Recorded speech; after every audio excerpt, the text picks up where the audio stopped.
Dok, banyak juga nih masyarakat itu yang mengeluhkan gigi ngilu saat mereka konsumsi makanan dingin maupun panas atau bahkan mungkin saat mereka diam saja itu merasakan gigi ngilu nih dok.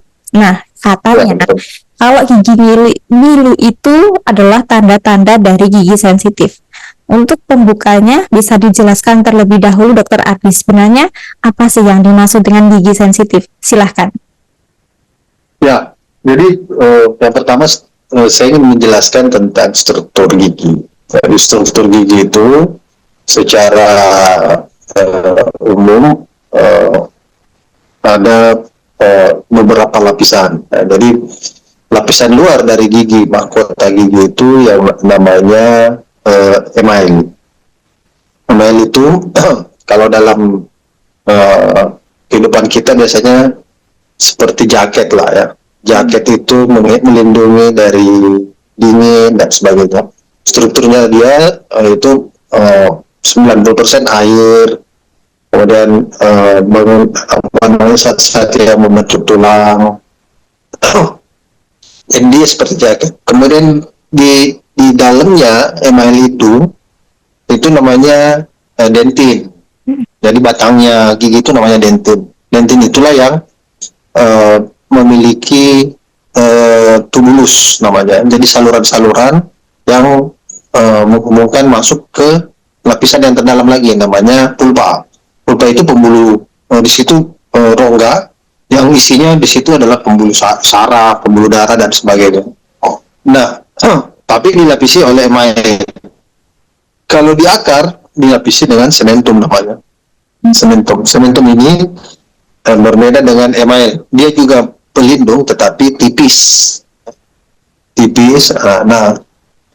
Sehingga ketika emailnya rusak, ya, yang jaketnya kita lepas jaket lah misalkan, maka kalau kena air dingin maka dingin. Nah, ada sama dengan beberapa orang. Ada yang kalau dingin bisa adaptasi, ada yang kalau kena dingin dengan ini sangat kedinginan. Nah, sama dengan gigi, biasanya ada orang yang emailnya rusak tapi tidak merasakan sensitif, ngilu, walaupun emailnya sudah rusak.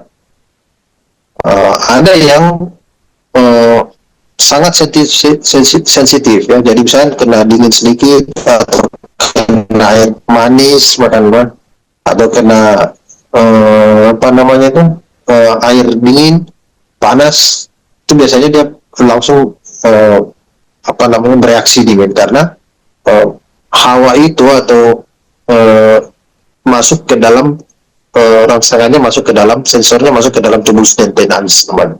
Tubulus dentinans ini yang masuk ke dalam pulpa, pembuluh saraf, dan itu yang menghasilkan reaksi sensitif. Nah, seperti itu kalau sensitif teorinya. Sehingga kalau prinsipnya kalau ada gigi yang rusak atau emailnya menjadi menipis atau ada orang yang sensitif giginya, maka biasanya kita lihat tuh sensitifnya di daerah mana. Kalau dia daerah oklusal berarti ada karies. Tapi kalau ada daerah cervical, cervical itu daerah gusi ya, di antara gusi dengan mahkota.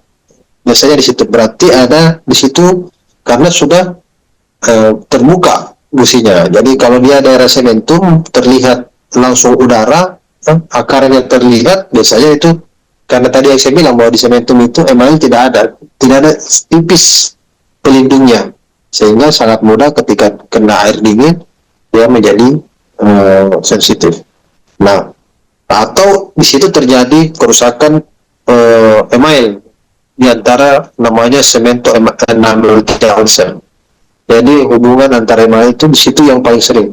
Biasanya akibat sikat gigi yang terlalu keras, ya, terjadi penipisan daerah apa namanya leher gigi, semento enamel junction itulah yang menyebabkan biasanya di situ sensitif. Begitu kalau teori sensitifnya. Jadi email di gigi itu punya jaket namanya email itu. Nah, kalau jaket itu kalau rusak, maka itulah yang menyebabkan gigi menjadi sensitif.